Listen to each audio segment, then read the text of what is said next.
Мен негізі біраз ойландым осы бүгін не айтамын, қандай ұстаздарға қандай көмегім тисе екен деген сондай ойлар келді. Енді өзім жас болғандықтан аздап қобалжып отырмын, ондай үлкен кісілерге келіп алып мына жақта бүйтіп сабақ бер деп үйрететіндей мен жағдайда емеспін. Бірақ шақырғаннан кейін енді осыған қуанып келісіп отырмын. А, сол үшін мен бірінші мынадай ойға келдім. Информатика пәнінің негізгі мақсаты қандай? Біз кімбіз, информатика мұғалімдері кім деген сондай ойдан бастағым келді. Жаңағы пайдалы сабақты қалай қызу өткізу керек дегендерді кейін, ол енді техникалық жағы, мынадай техника бар, мынадай техника бар, оны бүйтсең қызығырақ болады деген сияқтылар детальдарын кейін қарастырып шығамыз. Бірақ ең бастысы біз кімбіз деген ойдан бастағым келді.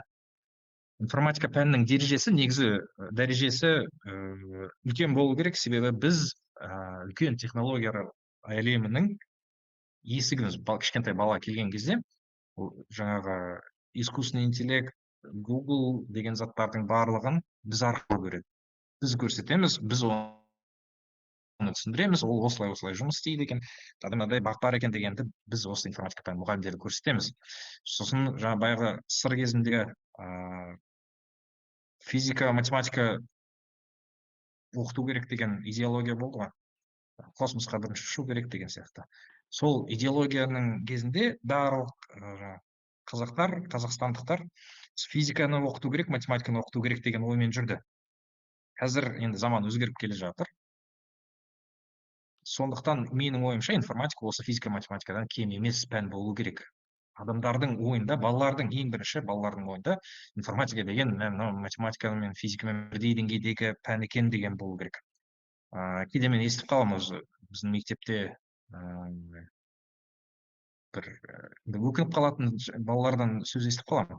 Информатика ол жай пән ғой, ең бастысы математика мен физика оқысақ, ол жақтың БЖБ-сын жазып алсақ, сол жақтың жаңағы үй жұмысын жасап алсақ, одан кейін қалған уақытта информатиканы істейміз, басқа сабақтарды істейміз деген сондай сөздерді естіген кезде өзім біраз ренжіп қаламын. Ондай болмау керек деп есептеймін. Және сол информатика пәнінің дәрежесі үлкен екен, балалар түсіну керек. Сол информатиканың пайдасы көп екен.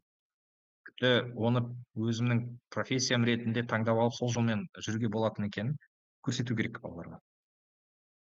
Енді оны көрсету үшін біраз заттарды іздедім. Мысалы, мынадай бір зерттеу болыпты.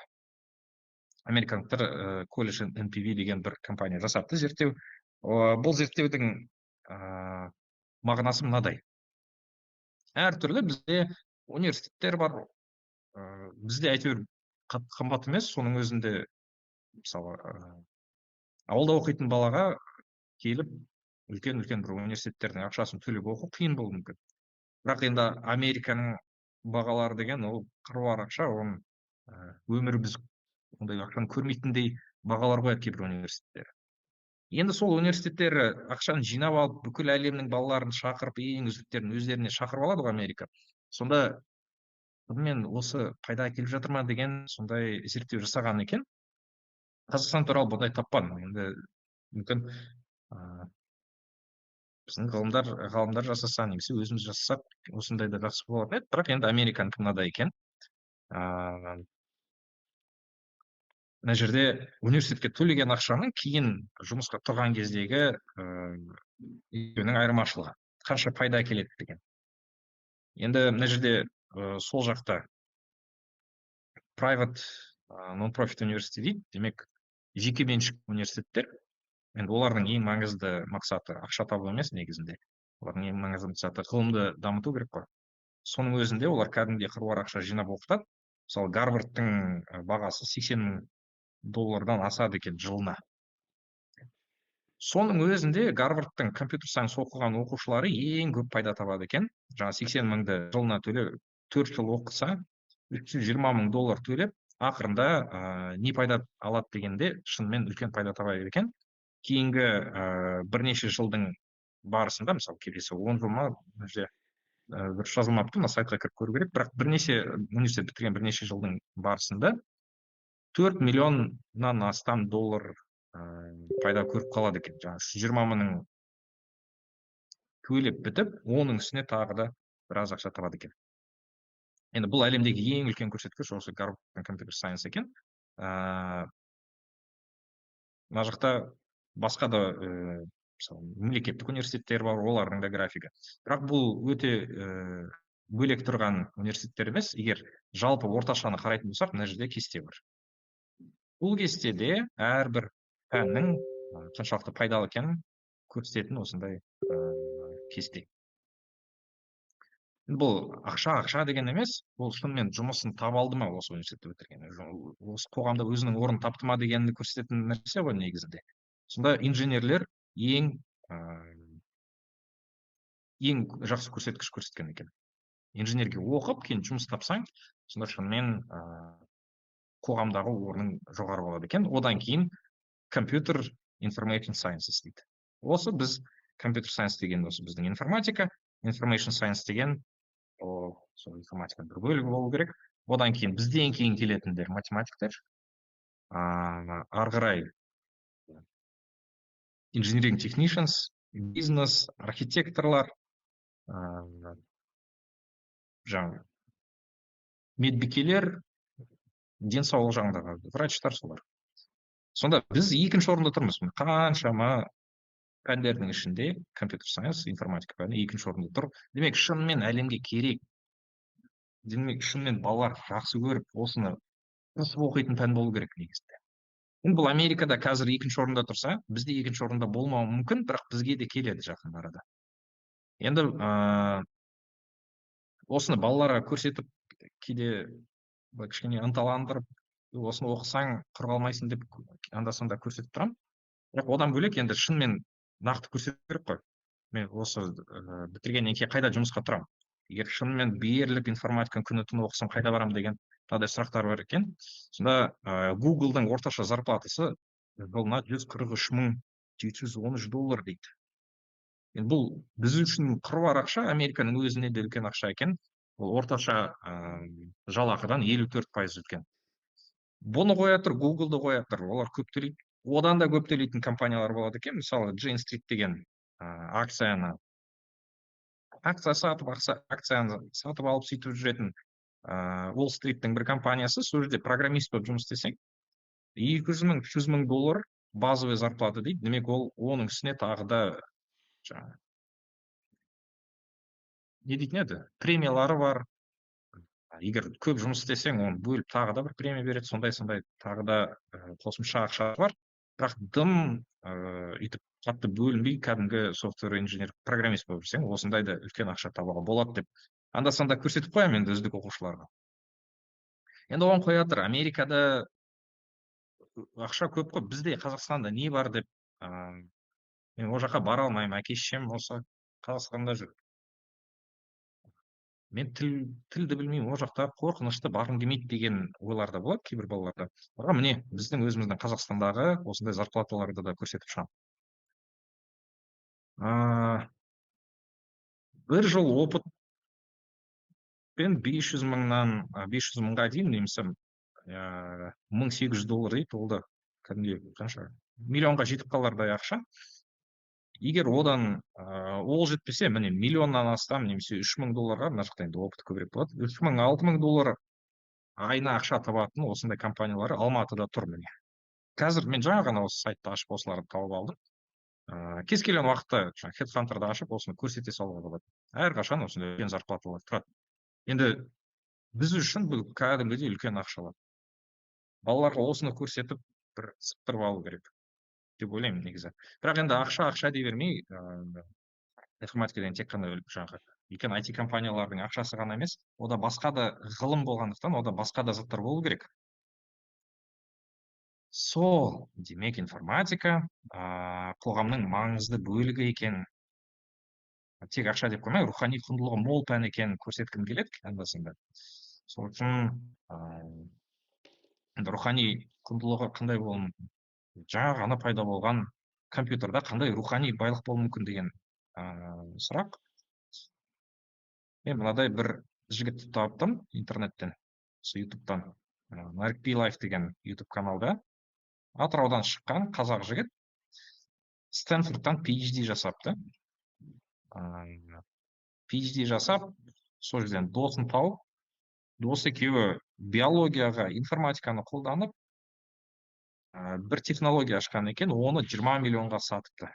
20 миллион долларға сатыпты. Кәдімгі қарапайым жігіт не отыр, қазақша сөйлеп отыр.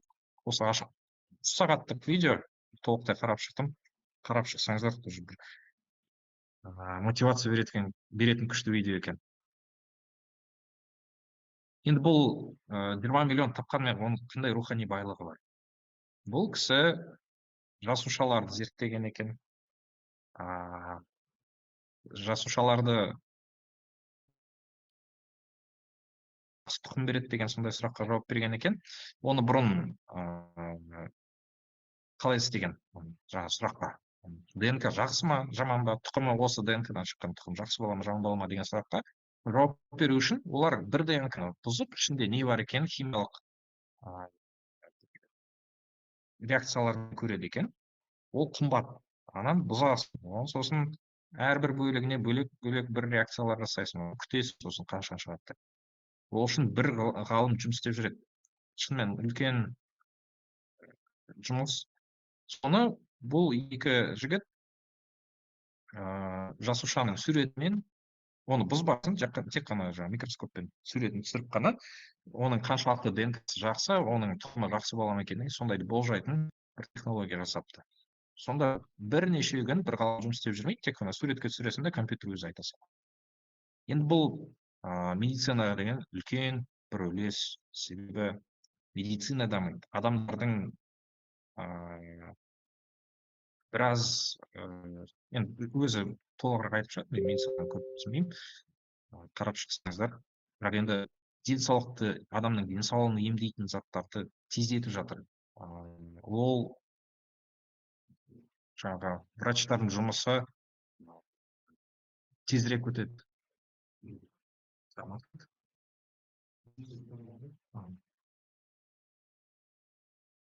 Кешірім сұраймын.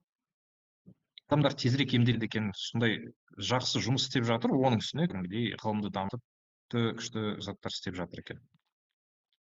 Сосын міне үздік демек осы Ерғали ағайдың каналы бар. Өзім қатты сыйлаймын, осындай үлкен жұмыс қарап шықты. Информатикадан қаншама балаға тегін осындай сабақ беріп шығып, оқытып, оны ютубқа салып қойып, керемет осындай видеолар, осы кісінің жолын қуам деген ойдамын, негізінде осындай халыққа пайда әкелсем деген сияқты. Сонда информатик тек қана мыналарға барып ақша тауып қана қоймай, ғылымды дамытып, адамдардың денсаулығын жақсартуға көмектеседі екен. Басқаларға, балаларға білім беріп, осындай 14-15 мың бала оқытып, білімін жақсартып жатыр. Осындай күшті заттар жасауға болады екен. Және менің жаспағандықтан бізде кумир деген бар, осындай Срибулан Браун деген канал бар ютубта. Информатиканың нағыз ең күшті жерін көрсететін осы кісі. 7 миллион подписчигі бар. Неше түрлі айтпайтыны жоқ. Искусственный интеллектті де түсіндіріп тастайды, математиканы да түсіндіріп тастайды, бірақ осының бәрін информатикаға байланыстырып түсіндіріп жатыр. Сонда кәдімгі мұғалім 7 миллион подписчигі болады екен. Әрбір видеосын бірнеше миллион просмотр болады. Үлкен осындай бір қауымдастық бар, үлкен общество бар. Енді бұның айтқым келгені, балаларға осыны көрсеткен кезде, сендер информатиканы таңдасаңдар, жалғыз болмайсыңдар. Осындай үлкен заттар жасалынып жатыр. Сендер де осы қоғамның бөлігі боласыңдар деген оймен осындайларды айтқым келген. Енді ең маңызды ойым мынау ғой, информатика пәнінің дәрежесі үлкен болу керек. Онда ақша да бар, қоғамда орныңды да табасың, ақша да бар. Адамдардың денсаулығын жақсартасың, білім бересің, осындай күшті заттар бар информатикада. Енді барлығын қазір есіме түспей жатыр. Мен кешке қарай ғана дайындалып үлгердім. Осы есіме түскен осы, сізде де осындай заттар бар екенін қосып жатарсыз. Ал енді сабақты интерактивті қызықты өткізу үшін не істеу керек, осындай бір болды біздің семинардың осындай бастайық. Негізі менің ең басты идеям сабақ берген кезде, әлсіз оқушы болмайды, қызығушылығы жанбаған оқушы болады деген идеямен сабақ беремін. Не болады, троечник отырады, сабақ оқығысы келмейді, жұмыс істемейді. Неге істемедің десең, еріндім дейді, басқа сабақ істедім дейді.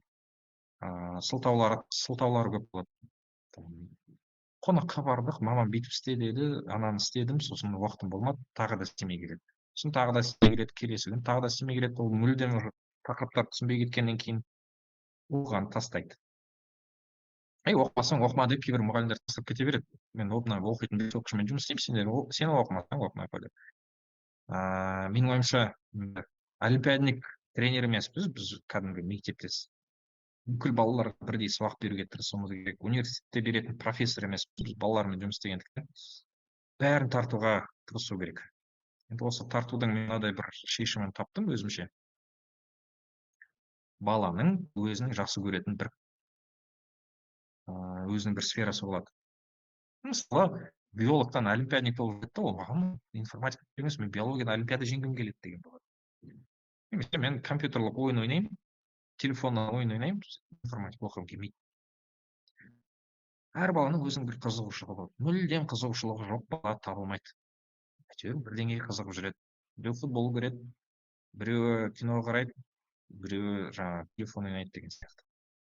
Сол қызығушылық арқылы өзімізге тартып алуға болады екен. Информатика соған, басқа пәндердің ішіндегі жалғыз информатика ғана, кез келген бала не қызықса соған тартып, информатика сол арқылы ғылымға тартып алуға болады екен.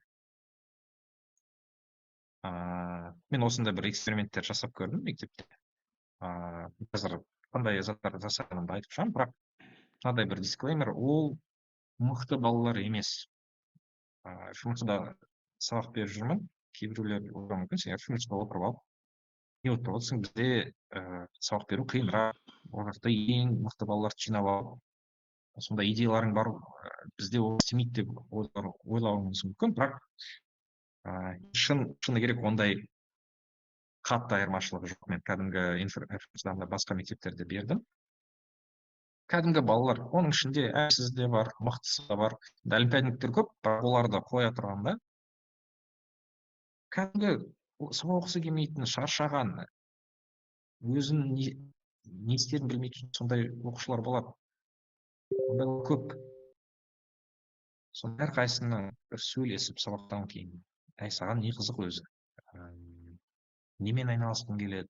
Болашақта не істейсің деп, сөйтіп сұрақтарды қойып алып, не жақсы көретінін тауып алу керек. Мен мынадай эксперименттер жасап көрдім. Бастапқы деңгей осы ең әлсіз балаларды жинап алып, ойын жасаймыз деуге болады, сайт жасаймыз деуге болады. Осы екі тапсырма негізі қатты білімді қажет етпейді.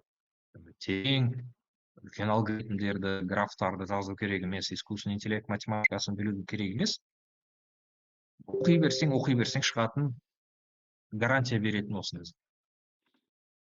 Дайын туториалдар бар, кітаптар бар, алып алу керек та, оқи беруге, сонда кез келген троечник осы заттарды жасап үйреніп алуға болады екен.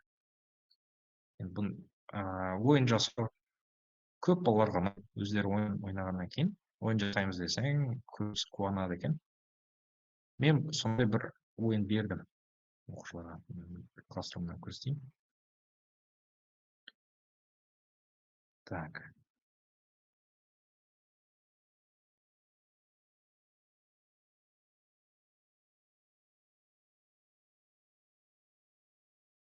Бүйтіп, мен орта сабақ беремін, орысша текст. Создается 2D массив, заполнен точками. 2D массив матрица нүктелермен толтырылған деген осындай. Осыны жасаса 2 балл. Ол нүктелердің ішінде біреусі Т деген әріп болу керек.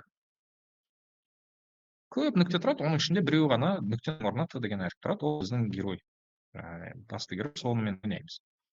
Оның ішінде мына собачка деген болады. Ол біздің злодей. Оны ұру керек. жеңу керек. Бір жерде қылыш жатады. Минус деген ол қыл. Бір жерде М деген бар, оңға қасына барсаң магазин. Тек қана осыларды қойып шықса, тағы да 2 балл беремін. Қазір мен Steam екен, бір оқушының ойынын жасап істеймін. Сосын мына управление бар, алдыға артқа мына әріптерді циін арқылы немесе input арқылы енгізіп отырса, ол массивте өзгеру керек. Герой бір координатада тұрса, дабл басқаннан кейін ол басқа координатаға өсу керек, жылжу керек. Осыны жасап шықса, тағы да 2 балл. Енді бұл баланы бере салып, мә жаса деген әрине ол істемейді. Оны олар жасай алмайды. Мына бере салсаң, қайтадан сол отличниктер жасайды да, басқа істей алмаймын, түсінбедім деп қоя салады. Сол үшін осының бәрін әрине өзім бір көрсетіп шықтым. Былай жасайсыңдар, кодты жазып көрсетіп шықтым. Сендер жасаңдар дейді. Сонда өздері барып жасап көреді. Осындай бүкіл ережелерін жасап шықтым. И оқушылар өздерінің ойындарын жасады. Мысалы, мына бала мынадай ойын жасаған екен. Смайликтер қосқан, координаталарын жазып алған. Кәдімгі баланың жазған коды ChatGPT деген бірден біліп қоюға болады, ChatGPT жазған. Мынау адам жазған баланың коды екені көрініп тұрады осындай кейбір заттардың. Қатты эффективный емес та код, сол үшін жазған көрініп тұрады. Осы кодты алып мына мында салсақ. Так, жібердім. Жоқ, мен біздің перезагрузка жасап жүрейін.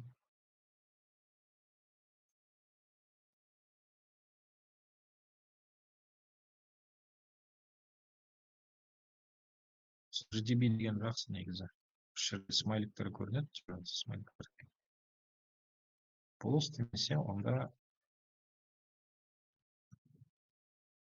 көрейік.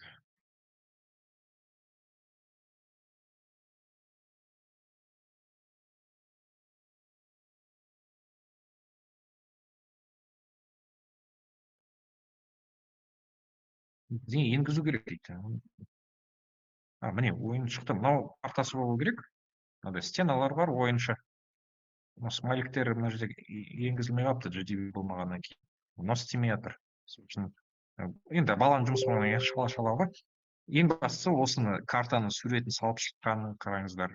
Мынадай бөлме бар екен, мына жерден шығып, жүріп мына бөлмеден шығу керек. Мына жақта бірдеңе жатыр, оны теріп алу керек. Сосын мына жаққа барып, мына жақта бір есік бар, оны есіктің алдында қарсылас тұрып жеңіп, ары қарай есіктен шығып кету керек деген сияқты бір ойын. Аса қиын емес. Смайликтер негізі жұмыс істеу керек, сол істемей жатыр екен. Аса қиын емес. Кішкентай for деген осындай функциялардан жазылған. Өйстіп ойын жасаңдар деп қызықтырып алды. Тек қана есеп шығара бермей, тек қана алгоритмдер жаттай бермей, осындай ойын берген кезде, әрине барлық балаларға ол ұнамайды. Бір 50% бала тырысып қаншама сағаттап ойын жасап кетті. Бір ата-аналар келіп, мен балама не қинап жатсыздар? Түнгі сағат 3-ке дейін отырып осы бірдеңе жасады дейді. Мен қинаған жоқ, мен негізі тапсырмам оңай болған. Ондай қиын, ондай көп емес. Оны еще бір күнге емес, 2 аптаға берген тапсырма ғой. Өзім түсіндіріп отырғанмын. Оп-оңай тапсырма деп түсіндірсем, ол неге 3-ке дейін отырып сөйтсем, бала қызығып кетіп, бұдан асып, ары қарай неше түрлі уровеньдер жасап, ары қарай ойын жасап кеткен екен. Сондай да жағдайлар болады. Бірақ кейбір балаларға әрине бұл да жақпайды. Жасап көрдім, аса ұнамады, сол үшін мынаны не бердің, соны істедім, ары қарай тырыспадым деген де болады. Бірақ әйтеуір бір-екі бала болсын, өйстіп күнге дейін жұмыс істеп көрсе, оның өзі қандай керемет. Көбісі қызық болды деп айтады. Сол әрбір сыныпта бір-екі бала өйстіп қатты тырысып жұмыс істейді. И кейбір балалар ұнамады, істегім келмеді, әйтеуір баға үшін жасадым дейтіндер болады.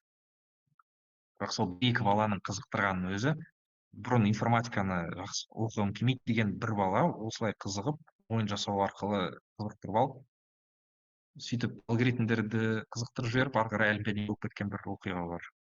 Басында сабақ оқымай, үндемей отырады. Бір рет сабаққа кабинетке кіріп қалсам басқа баланың орындығы теуіп отыр. Сондай бұзық бала болатын. Осы ойын арқылы информатиканы оқып, кейін олимпиадник болып кетіп, бір университеттен грант ұтып алған. Олимпиадамен жеңіп. Сондай қызық оқиға болған. Сосын осы ойындарды қазір сайт туралы тағы айтып шығамын. Ойындарды жасап жүріп, ең қызыққан балаларды жинап алып, бір сайыс жасап жібердім. Алматы Game Jam деген осындай.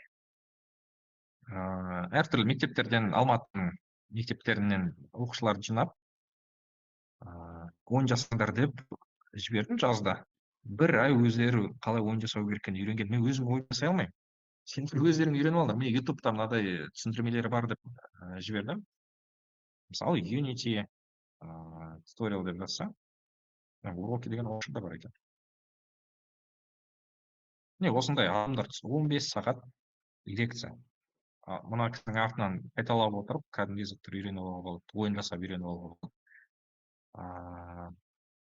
Бұны өзім жасап көрмегенмін, сонда да балаларға осыны айтып, істеп едім, кәдімгідей тырысып, олар 15 команда қатысты, 15 команданың әрқайсында 3 баладан где-то 50 бала осындай ойын жасаған. Сонда мен түсінгенім, тек қана бүйтіп баға ғана қойып, үй жұмысын ғана беріп қоймай, анда-санда жарыс дегеннің өзінде кәдімгідей күшті болады екен, балалар қызығып жұмыс істей береді екен. Тұра берсең істей беретін балалар болады. Сосын сайт жасаймыз деді. Сайттың өзі жаңа HTML, CSS. Бұл негізі информатика пәнінің программасында бар, бағдарламасында бар. Бірақ бұны мен ертерек беріп жібердім. 10-шы класқа емес, мен 8-9-дарға беріп жібердім. Соның өзінде олар заттарды үйреніп алды. Не мысалы осындай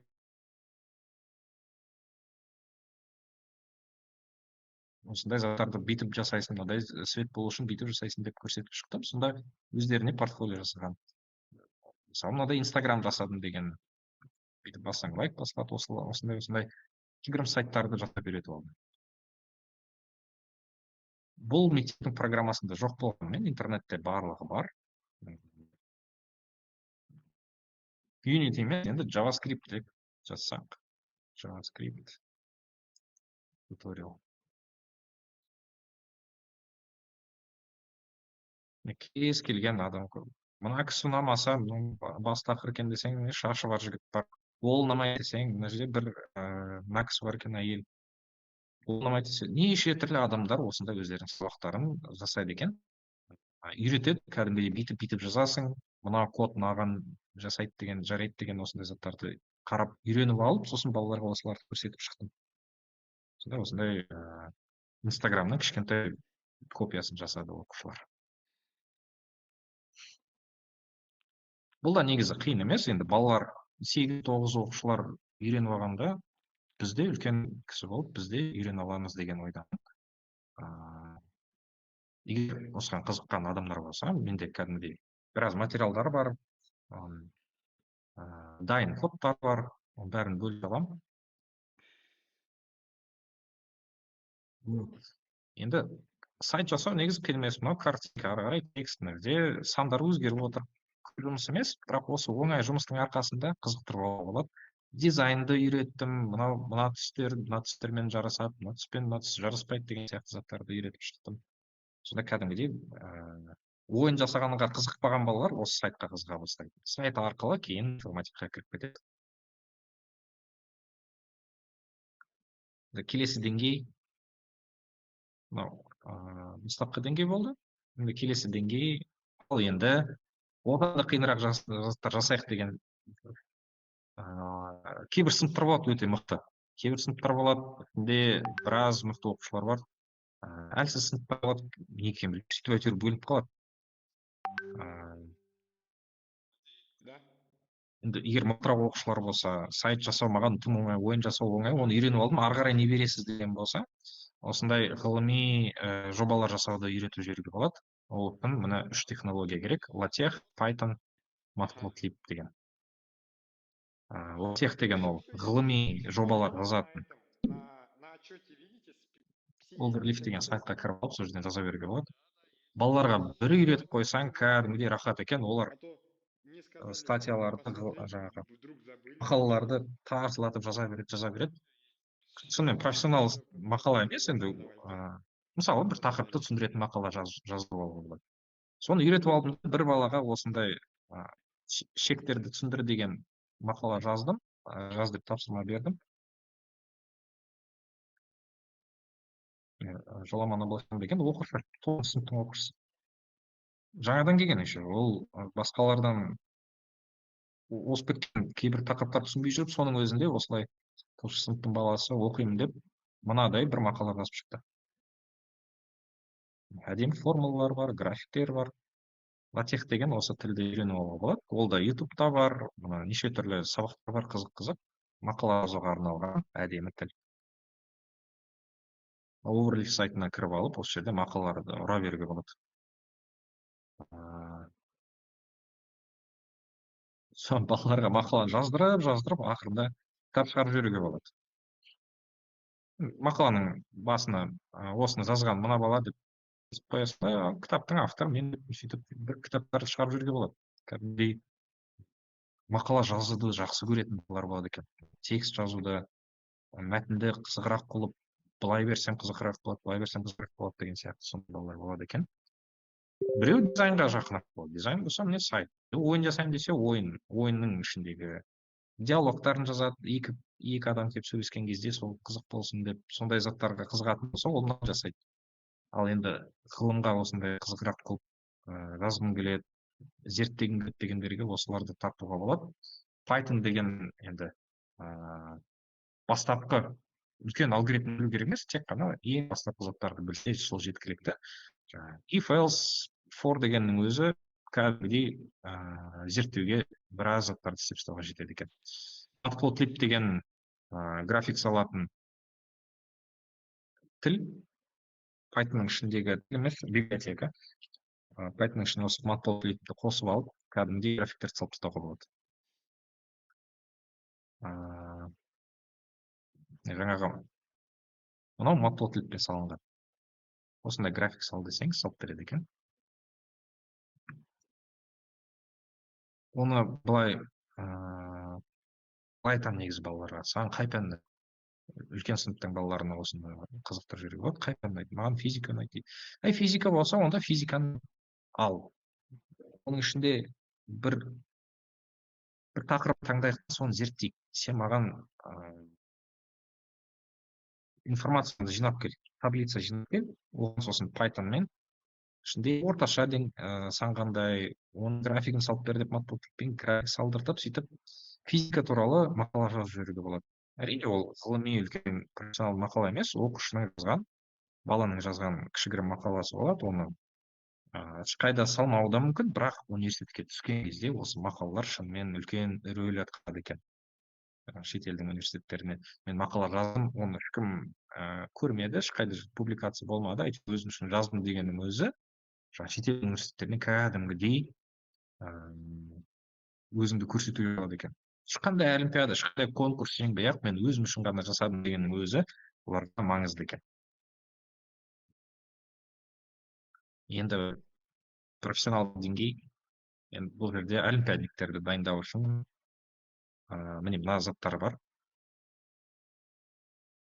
Ең қиын, ең мықты оқушыларға арналған, соларды қызықтыру үшін Яндекс Контесттен мен олимпиадалар жасаймын. Өзім біраз қиын, оңай емес бұны жасау. Бірақ әйтеуір шұқылап отырып, қате жасап, сағаттап шұқылап отырып, әйтеуір үйреніп алдым. Біраз әлі де үйренетін заттар көп, әйтеуір кене болсын олимпиада жасап үйрендім. Соның инструкциясын жасап салып қоямын. Мүмкін осы чатқа жіберемін ба, білмеймін. Әйтеуір бір дайындайын деген идеям бар, себебі Яндекс Контест есептер жасаған екен, қызық екен. Өзің есеп жасап бересің балаларға, олар шығарған кезде көріп отырасың кімнің қай уақытта шығарғанын. Сосын LeetCode деген платформа бар, өте керемет платформа. Бұл Американың сайты, бағдарламауды үйрену үшін. Бірақ ең жақсы жері бүкіл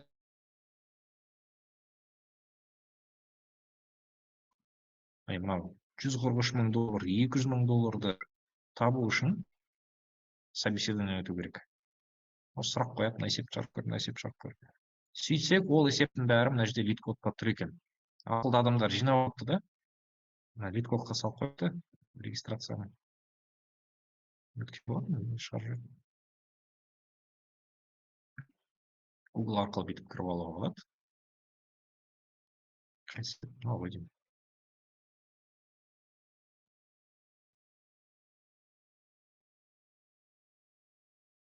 мынау басқа кіріп кеттім мен қазір. Как болу керек анда.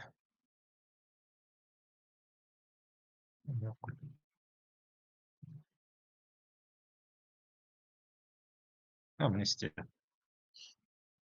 Мына жерде сабақтар бар, мынадай тақырыптарды түсіндіріп, балалар өзі оқып алуы мүмкін. Өзім де біраз шығарып осыдан тақырыптарды үйреніп алдым. Бірақ ең бастысы мына жерде problems деген бар.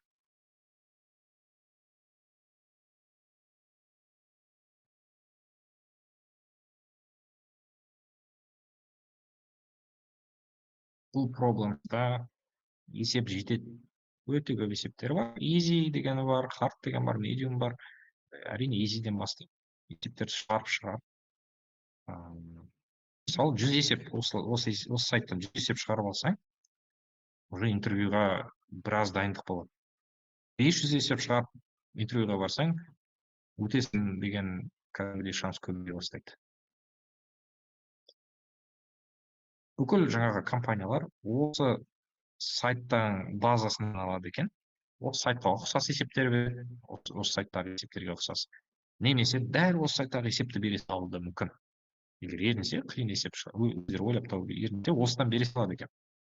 Осымен дайындалып, жаңағы Google-ға, Америкаға жұмысқа тұрып кетуге болады, егер мықты әліппедник оқушылар болса. Біз өзіміз осыны оқып, кім біледі, мүмкін ертең бәріміз Америкада программист болып жұмыс істеп жүрміз мүмкін. Мен анда-санда шығып жүретін, қазір мүлде уақытым табылмай қалды, искусственный интеллектқа кіріп кеттім, программированияны қойып. Бірақ оның алдында шығарып жүрген easy есептер шынымен шығаруға болатын есептер екен. Тіпті кейбір оңай hard есептер де болады.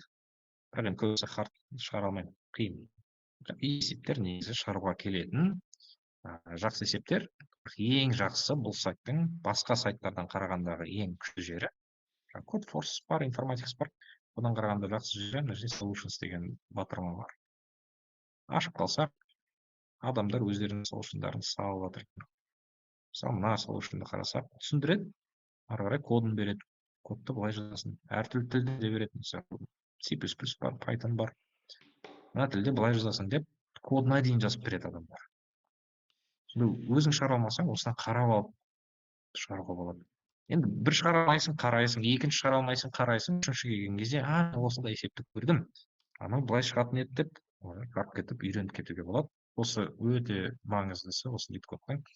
Шынымен де адамдар өздерінің күшті шешімдерін салады. Түсіндірмесі бар, коды бар, өте жақсы жазылған. Лайк берші деген мысалы салып қояды екен, күшті осындай түсіндірмелері бар. Бәрі тегін жатыр. Ал баласында шығара бересің, оқи бересің. Әйтеуір уақыт болса, ынта болса, өте күшті сайт. Лид кодтан кейін Codeforce енді бәрі білетін шығар, ол олимпиада жазатын платформа. Оны көрсетпей қояйын. Бірақ Kaggle-ды көрсеткім келіп отыр. Өте керемет сайт. Kaggle деген искусственный интеллектке алып келетін сайт. Осыны мен Қазақстанда көбірек популяризация жасағым келіп жүр. Осы жерде искусственный интеллекттен олимпиадалар өтеді. Осы жерде искусственный интеллект жазып үйренуге болады, тегін барлығы. Жерде Learn деген батырма бар. Learnге кірсек, міне, неше түрлі сабақтар барлығы тегін. Python бар, ары қарай machine learning деген жаңағы искусственный интеллект. Тағы да machine learning, data visualization деген графиктер салу, глубокое обучение, неше түрлі тегін курстар жатыр. Бұны өтіп шықсаң соңына дейін, соңында сертификат береді. Кәдімгідей қағаз, мына кісі Python деген курсты өтіп шықты деген. Балаларға үйретуге болады, бірақ енді мықты бала болмаса қиындау екен, мықты балаларға сыныптан 1-2 балаға беруге болады. Оқы, бүйтіп ашады да, түсіндірмесі бар, тапсырмалары бар, орындап Pythonды үйреніп алады.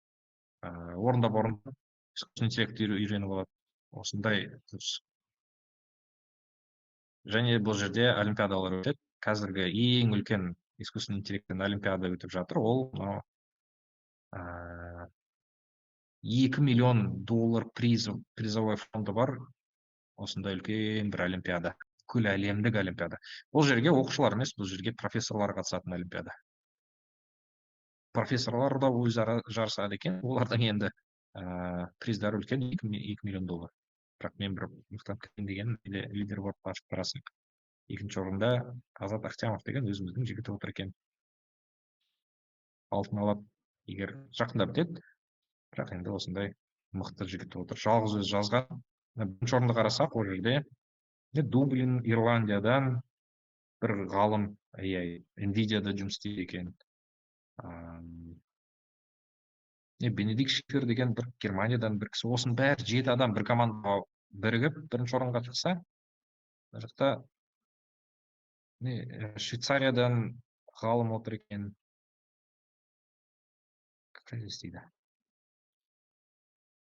Бір университетте ғалым болып жұмыс істейді екен. Сондай ғалымдар командаға жиналып жазады. Осындай бір олимпиадалар. Бұл енді біз түсінбейтін қиын заттар. Мен өзім қалай істейтінімді түсінбеймін. Не біле екен. Бұл есеп, бірақ есептен тұратын олимпиада бұл.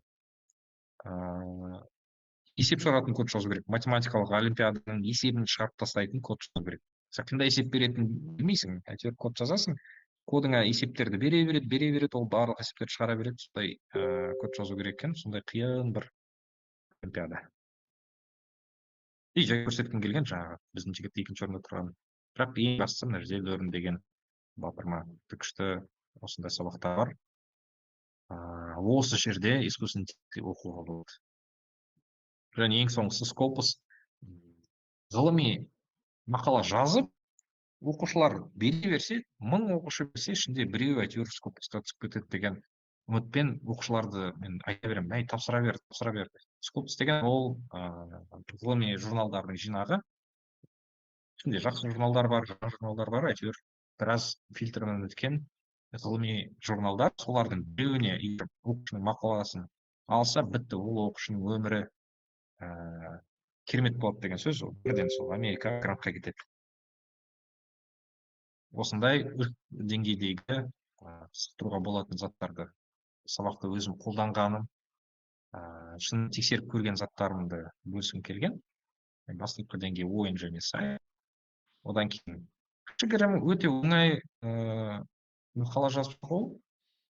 Ол болмаса, одан қиын болса, олимпиадник жасап жіберуге болады, немесе жаңағы мақала жазып, оны Scopusқа тапсырып жіберуге болады. Бұл енді 1000 оқушының біреуі жасай алатын деңгей. Ең соңғысы геймификация деген тақырып болды. Бұны енді көп аса қолданбайтын болдым соңғы кезде, бірақ мен қолданғанда кездерім болды. Өте керемет бір ойын болды. Шықты басында, бірақ оның да кейін тұстары бар екен. Қандай ойын? Әрбір оқушының осындай базасы болады. Өзім ойлап таптым осы енді. Әртүрлі ойындар жасадым. Олай жүресің, неше түрлі карталарды ойлап тауып, көбісі кірмейді. Ойнағысы келмей қалады біраздан кейін. Бірақ осы ойын 5-6 ойынның ішінен шынымен жұмыс істеген балаларды қызықтырып ұстап отырған осы ойын болды. Әр баланың осындай әрпі болады. Бірінші әрпін осылай жазып қоямын. Ол башнясы, базасы. Әр есеп шығарған сайын бала өзі таңдайды. Мен мына клетканы бояғым келеді, мына клетканы бояғым келеді деп бояп алады. Қоңырбар ол жүруге болмайды, таулар. Ақ клетканы кез келгенін таңдайды да, соны бояп қояды. Сөйтіп бояп өседі. Мысалы, П деген кәдімгідей біраз жерлерді жаулапты. К деген де біраз жерді жаулапты. Мысалы, Д деген екі жерді жаулаған, екі есеп шығарған. Сөйтіп олар есеп шығарып, бір-біріне ұмтылады да, соғысады. Мына келіп бір есеп шығарады, мынаны алады. Мына қара клетканы өзіне, мысалы, фиолетовыйға бояп алады. қарап қайтадан есеп шығарады да оны қайтадан өзіне тартып алып сөйтіп екеуі жарысып отырып ақырында кім тезірек есе шығарып тастаса мына п әрпіне жетіп алса оның базадан жаулап алады деген сөз. мына ойыншы ойыннан шығып кетеді, оның бүкіл жаулаған жері мына фиолетовыйға тәуелді болады енді. ол ары қарай мына көкке барады, сөйтіп сөйтіп есеп шығарып отырып бір бірімен жарысады. күшті жері бұл ойынның анау бір бірімен жарысқан кезде ойбай балалар тоқтамай есеп шығарады, сабақты бітіре алмай қаласың. Ей, болды, қоңырау соқты, кетіңдер деп әрең шығарасың, анау жеңіліп қаламын деп қорқады. Сосын бұны мен сайт ретінде бір жасап тест жасап көргем. Менсіз ақ өздері шығара беретін. Соның өзінде кәдімгідей шығарып сайтқа жүктейтін есебім бітіп қалған мен. Бүкіл есептерді шығарып тастаған. 50 есеп салған, осы 50 есептің ішінде ойын бітетін шығар деп. Әр оқушы 50 есепті шығарып алады. Сөйтсем оны бітіріп тастап, жүретін есебімді қап, ары қарай қалай жүреміз деп, маған тағы есеп беріңізші деп келген. Осындай күшті жері бар. Екі бала бір-бірінен соғысқан кезде тоқтамай есеп шығарады. Бірақ жаман жері, бір бала жеңілген кезде ол ойыннан шығып кетеді да, енді мен не істеймін, бәрі ойнап отыр деген кездері де болады. Сосын кейбір мен бұны білмей зерттей бергем ғой. Мынандай ойын беріп көрейін, мынандай ойын беріп көрейін деп. Кейін оқыдым. Сөйтсек, ойын жасаған кезде әртүрлі ойыншылар болады екен. Төрт тип болады екен. Оның тек қана бір типіне келетін ойын екен. Ол бір тип басқаларды жеңіп тартып алғысы келетін ойыншылар. Ал кейбір ойыншылар ондай емес екен. Кейбір ойыншылар өзімен өзі тыныш зерттеп отырғысы келеді. Сондай да ойыншылар болады екен. Оларға аса келмейтін ойын болып шықты. Бірақ сол 25% оқушылар өте көп есеп шығарып, кәдімгідей деңгейін көтеріп алған осы ойынның арқасында. Енді соңғы айтатыным, бұл енді сабаққа қатысты емес, бірақ осындай бір қауымдастық жасап алуға болады Телеграмнан. Маған өте көп проблемаларым осы қауымдастық шешіп тастады. Телеграмды аштым да. Corner of Students деген бүкіл оқушыларымды жинайтын осындай бір Телеграм канал ашып алдым. Кім менде оқыды, осыған қоса бердім. Онлайн емес, шын өмірде көрген балаларды осыған қосып алдым. Сонда олар бір-біріне көмектеседі. Мысалы, мен мынандай проект жасап жатырмын. Всем привет, кто знает React Native для проекта деп, мынау проект жасап жатыр екен. Маған команда керек деп. Бір-бірін іздейді, танымайтын балалар бір-бірімен осы жерден тауып алып, команда болып кеткен жағдайлар көп. Мынау бір олимпиадаға адам іздеп жатырмын деп жазып жатыр. Бұл тіпті басқа мектептен бар. Есеп шығара алмасаң, мына жерге жазып жібереді. Мен мына есепті шығара алмай жатырмын, көмектесіңізші деп. Мысалы, всем привет, я новичок в олимпиадной математике, кто может помочь деп жазып жіберіп еді. Бірнеше бала көмектесіп. Сонда мен білмеймін, мен бұны кішкентай балам бар, соны ұстап жүргенде уақытым жоқ бүкіл ондай сұрақтарға жауап беріп отыратын. Соның өзінде балалар бір-біріне көмектесіп, сұрақ қойған балаға жауап беріп, түсіндіріп жіберіпті. Осындай қауымдастық ашып алсаңыздар, өте керемет болады. Осы соңғы айтқым келгені. Осымен жағдайым бітті.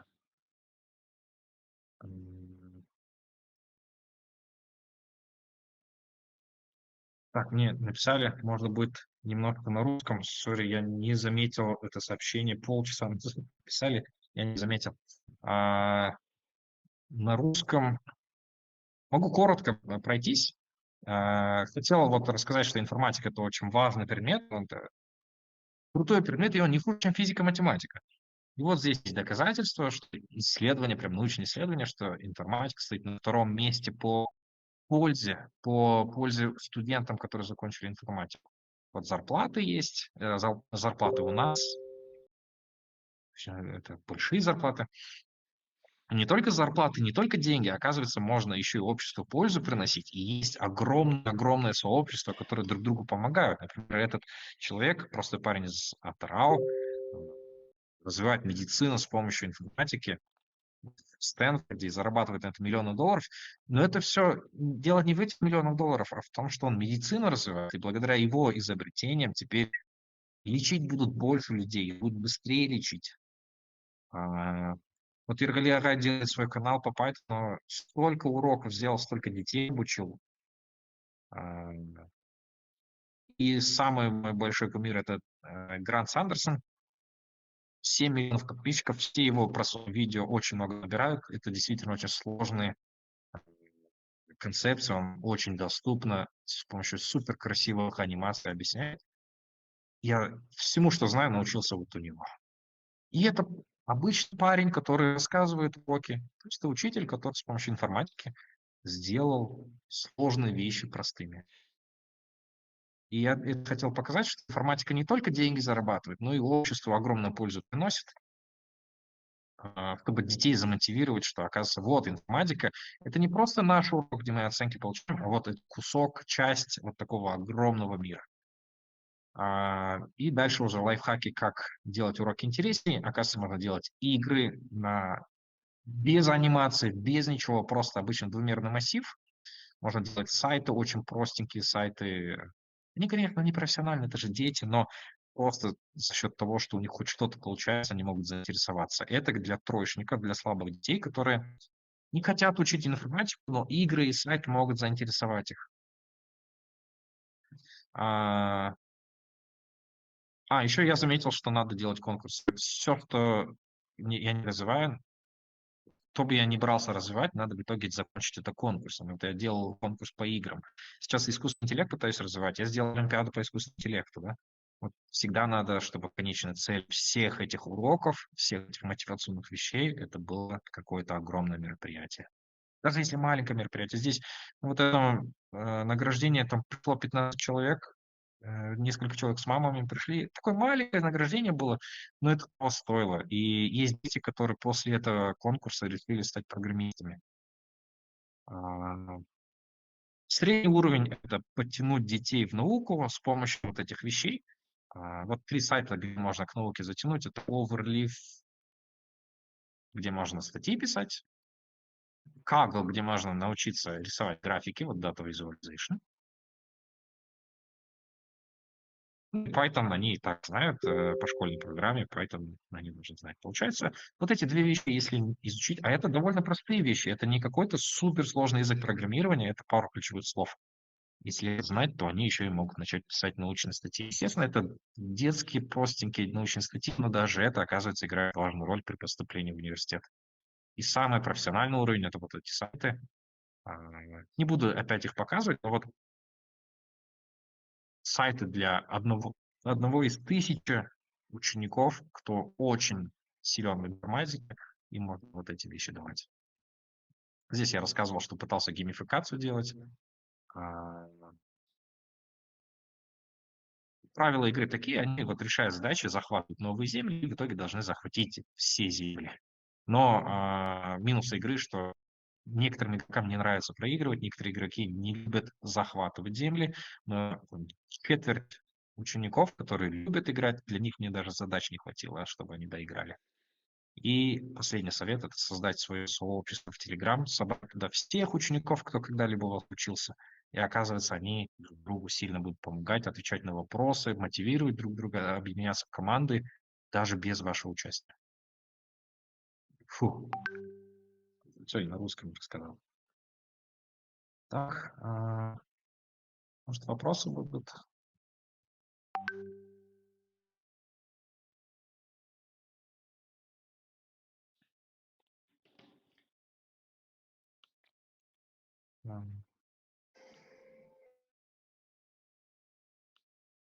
Можете задать вопросы. Можно задать презентацию ссылками на данный сайт. Да, я отправлю презентацию.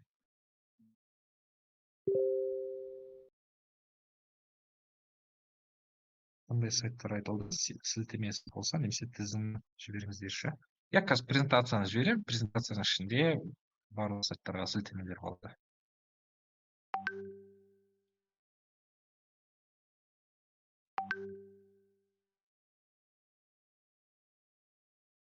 Мен басында қорқып маған 40 минут сөз айтасың деген, 40 минутқа жеткізе аламын ба деп қорықтым, 1 сағат болып кетті.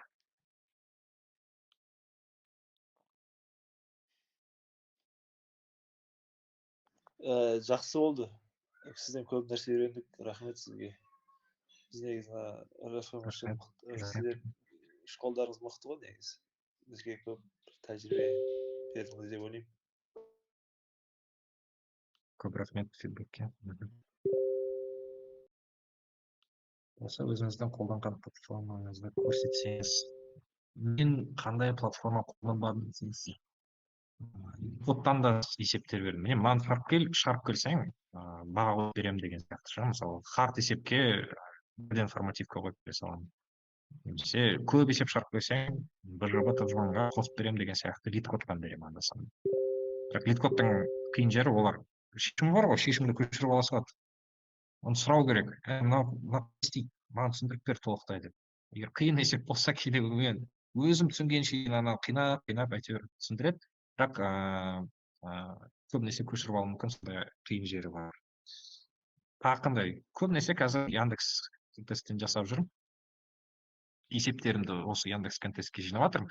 Кәдімгі есептер тексеретін платформа, Codeforce сияқты дым айырмашылығы жоқ. Бірақ маған ұнайтын жері Codeforce келесініп қалады. Көп олимпиада жасаған кезде мыңдаған адамдар бүкіл әлемнен кірген кезде анау тоқтап қалады. Яндекс өйтіп тоқтамайды. Яндекске көп адам кірмейді.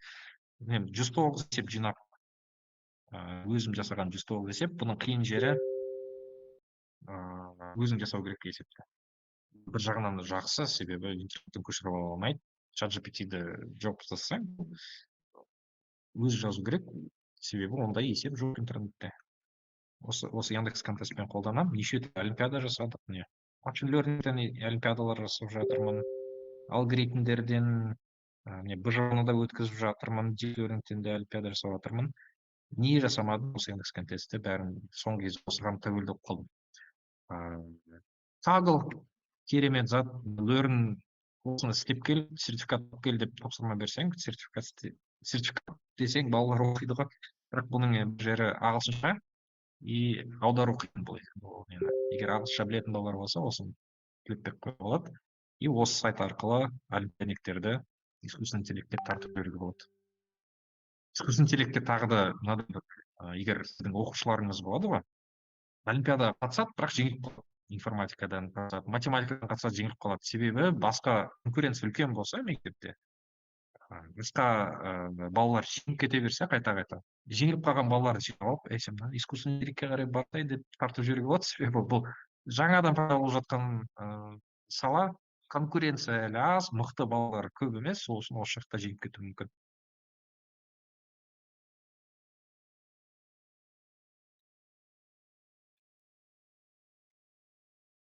Осы платформалар негізінде. Ниш, биыл РФМШ басқа орта мектепте ML, AI үйрете ма? Билда жоқ қой деймін. ML бір баладан сұрап едім, бір оқушым болған, сол билда оқитын. Сендерде искусственный интеллект бар ма деп едім, олар жоқ деді. Барлығын білмеймін, олар көп қой. Ниш пен РФМШ осы ашып жатырмыз, қазір үйретіп жатырмыз. Басқа мектептерде жоқ ау деймін. Ерғали ағай таратып жатыр өзінің курстарын, сол кісі бар. Мектепте істеп жүрген мен бар, басқа мұғалімдерді көп тани бермеймін де. Жоқ ау деймін. Егер оқып алып осыған көрсеңіз, керемет сала. Оқу қиын, біраз оқу керек, бірақ оқып осыған аударып алсаңыздар, сала осы бұл жақта зарплаталары да көбірек болады, осындай бір секрет. Қиынырақ болғандықтан бұл жақта мұғалім аз болғандықтан тезірек өсіп кетуге болады. Ойындарды құрастыратын қандай платформа бар? Ойындарды құрастырған кезде ешқандай платформасыз, тек қана бүйтіп кәдімгі компиляторды бере салам. Осы жерде двумерный массив, 2D массив жасады. 2D массивтің ішінде нүктелер, ішінде ойыншы ары қарай жүреді. Кәдімгі платформаларды беруге қорқам, себебі ол платформа ескіріп қалуы мүмкін. Мысалы, Scratch деген береді көбісі кіші класстарға. Scratch ол шын өмірде пайдаланбайды ғой, профессионально. Ондай заттар бергім келмейді. Осындай алгоритмдерді үйреніп жүріп, кәдімгі компилятордан 2D массивқа ойын беріп жүруге болады. Алгоритмнің бөлек сияқты. Сосын Unity деген қайсы еді? Тегін осындай заттар бар. Бұл енді бөлек технология, оны оқу керек. Мен оны өмірімде оқып көрмеген, қиын заттар. бірақ сабақтары бар осындай.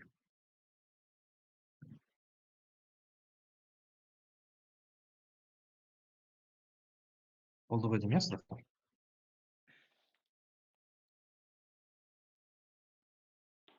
Жаңа тағы бір нәрсе жазып жатыр екен.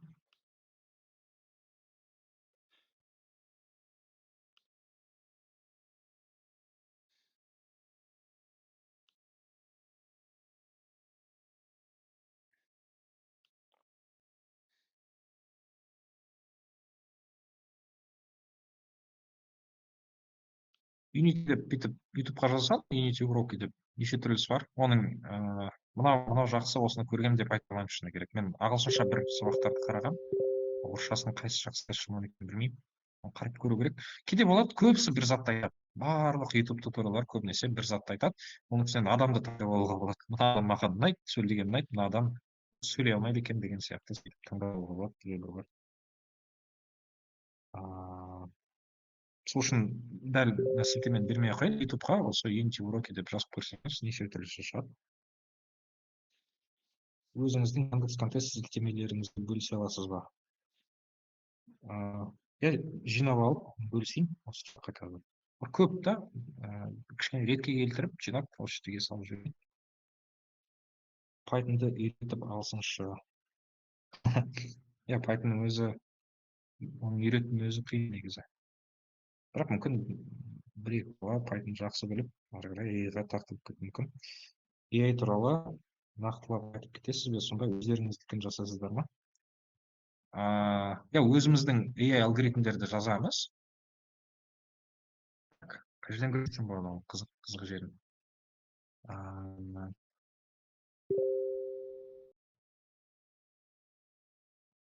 Мына сайтта негізі есептер бар. Competitions, filter, knowledge деген бір еді ғой. Completed, active, entered. Міне getting started деп басамыз. Сосын total teams деген ең оңай деген сөзі. Мына жерден бастап, Titanic-тен бастап, ары қарай есеп шығаруға болады. Бұл есеп қандай? Бір Excel таблица береді. Excel таблицаның ішінде мынадай ақпарат бар екен. Мына адам туралы мынадай ақпарат болуы, аты кім, бай ма, бай емес па, жасы қаншада, жұмысы қандай, бойы қандай, салмағы қандай, бірнеше ақпараттарды беріп қояды. Әр адам туралы осындай ақпараттар береді, көп ақпарат. Сол ақпараттарды оқып шығып, кодын оқып шығу керек сол ақпаратты. Одан кейін тағы бір ақпарат береді, бұны біз білмейміз. Мына адам осындай жағдай бар. Бұл адам туралы болжам жасау керек. Жаңағы әр адам туралы ақпарат бар, және ол Титаник болған жаңағы кеме батып кетті емес па? Сол кейбір адамдар батып кеткен, кейбір адамдар тірі қалған. Сол кімнің тірі қалғаны, кімнің батып кеткен туралы ақпарат бар. Батып кетсе 0, тірі қалса 1 деген сияқты. Жасы бар, салмағы бар, жынысы бар, байлығы бар, оның бәрін қосып, тірі қалды ма, тірі қалмады ма деген ақпарат беріп қояды. И тағы да бір 10 адамды біз саған ақпаратын бермейміз, сен өзің болжап көру керексің дейміз. Или ақпаратын беріп қояды, бірақ оны тірі қалды ма, тірі қалмады ма, біз айтпаймыз дейді. Сен өзің болжап көр, жаңағы ақпараттың ішінен бір закономерность тауып алып, бір-бірімен. Енді болады ғой, мысалы, бай адамдар тірі қалған деген, мысалы, көбінесе бай адамдар тірі қалған сол оқиғада. Себебі олар бірінші шыққан, олар жоғарырақта ыңғайлы жерде болған деген сияқты. Сондай закономерностьтерді тауып, кодын тауып, болжам жасау керек, кім тірі қалды, тірі қалмады. Ең оңай есеп осы. Одан қиынырақ есептерді қарастыратын болсақ, мысалы, біз олимпиада жасадық, искусственный интеллектті. Неге сынып қалды? Қазір.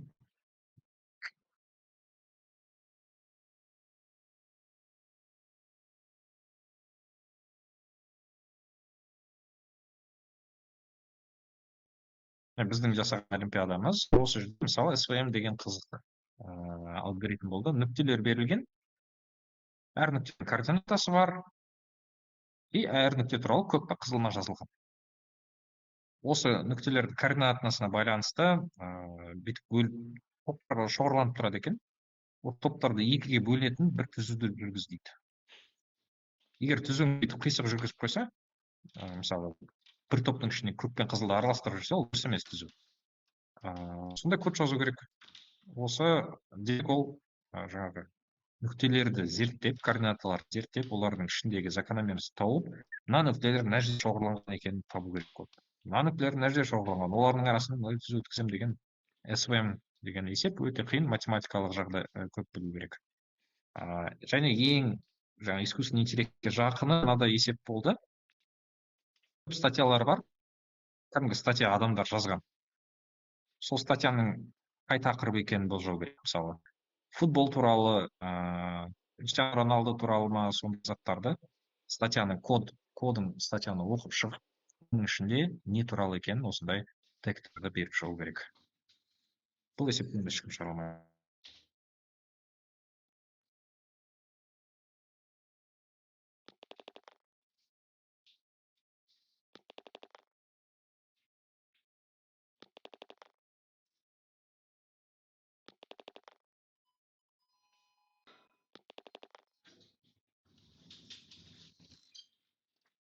Каглдан басқа қандай сообщество бар? Егер бала ағылшынша әлсіз болса, Каглдан басқа мен өзімнің каналымда Каглдан басқа қазақша 2 канал бар. Ол Ерғали Ағайдың каналы.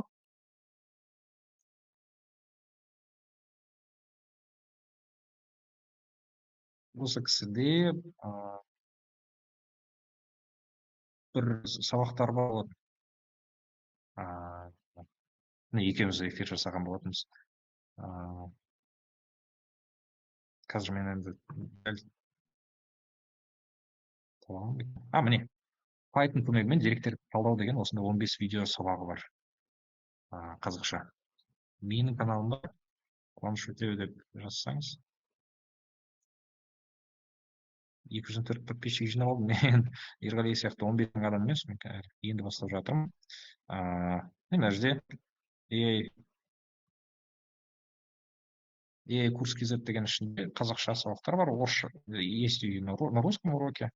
4 сабақ жазып шығардым осы жерге.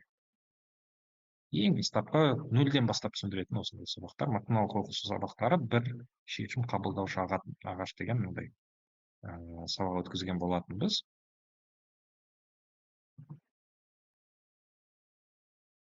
Нүктелер осылай бөлінеді, оларды былай математикалық оптималдық арқылы бүйтіп бөлу керек деген сондай алгоритмні идеясын түсіндіріп кеткен.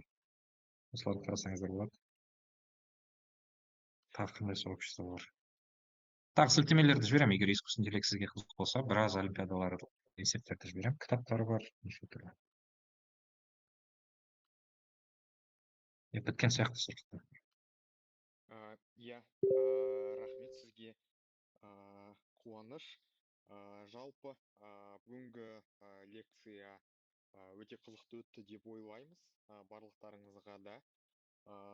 Тағы да айтып өтетін ол біздегі осы жұма күні іріктеу кезеңі өтеді, үздік IT ұстаз, CPFET үздік IT ұстаз турнирінің. Барлықтарыңызды сілтеме арқылы өтіп, әлі тіркелмегендеріңізді тіркелуге сұраймыз, және де жұма күні сағат 16:00-де қатысуларыңызды сұраймыз. Жалпы осы жолы іріктеу кезеңі қызықтырақ өтеді деген ойдамыз, себебі жаңағы біздегі есептердің деңгейлері де әртүрлі деңгейлі болды. Бізде жаңағы кездесетін сұрақтардың, жаңағы есептер мен тапсырмалардың кейбір тақырыптары да жарияланды, яғни ұстаздардың тараптарынан да жаңағы осы турнирдің іріктеу кезеңінің алдында жаңағы қарап қызығып көбірек дайындалуға, және де дәл осы іріктеу кезеңге дайындалуға мүмкіндік алды деген ойдамыз. Сол себепті барлықтарыңызды қатысуға шақырамыз. Жалпы іріктеуге сілтеме группада жаңа жіберілген. Келесі жолы барлық қалған сұрақтарыңызды біздің группада жазсаңыздар болады. Ары қарай сөйлесіп жаңағы сілтемені алып, жаңағы Қуаныш мырзаның жіберген презентациясын алып көруге мүмкіндік болады. Барлықтарыңызға сәттілік тілейміз. Бүгін қосылғандарыңыз үшін рахмет. Және де жұма күнгі іріктеу кезеңінде барлықтарыңызға сәттілік тілейміз. Рахмет.